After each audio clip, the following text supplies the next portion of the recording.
And say வந்து நான் அப்படி சொல்றது, நான் ஃபர்ஸ்ட் படம் பார்க்கும்போது ஒரு ஷையா ரொம்ப வெக்கப்பட்டு ஒரு பையன் பின்னாடி இருந்து தள்ளி நடிக்க வைக்கிறாங்க போல இருக்கு அப்படின்னு தோன்ற அளவுக்கு அவ்வளோ வெக்கமாவே இருப்பாப்புல. ஆனால் அவ்வளோ இன்னசென்ஸ் இருக்கும். அந்த இன்னசென்ஸ் தான் பொண்ணுங்களுக்கு பிடிச்சி போயிருது. தாத்தாவையும் பொண்ணுங்களுக்கு பிடிச்சது, அப்பாவையும் பொண்ணுங்களுக்கு பிடிச்சது, உங்களையும் பொண்ணுங்களுக்கு பிடிக்குது. அவ்வளோ அழகான ஒரு இன்னசென்ஸ் எப்பவுமே இருக்கும்.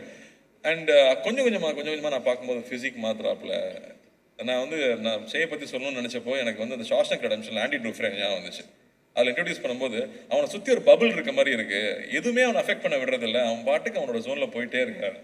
அந்த மாதிரி சே வந்து தன்னை சுற்றி இருக்கிற எந்த விஷயம் தன்னை அஃபெக்ட் பண்ண விடாமல் he keeps working very hard. எங்கள் டைரக்டர் எல்லாருமே சொல்கிறாங்க இல்லையா, he works very hard on his craft, continuously putting that effort, continuously growing. That's the best sign, Jay.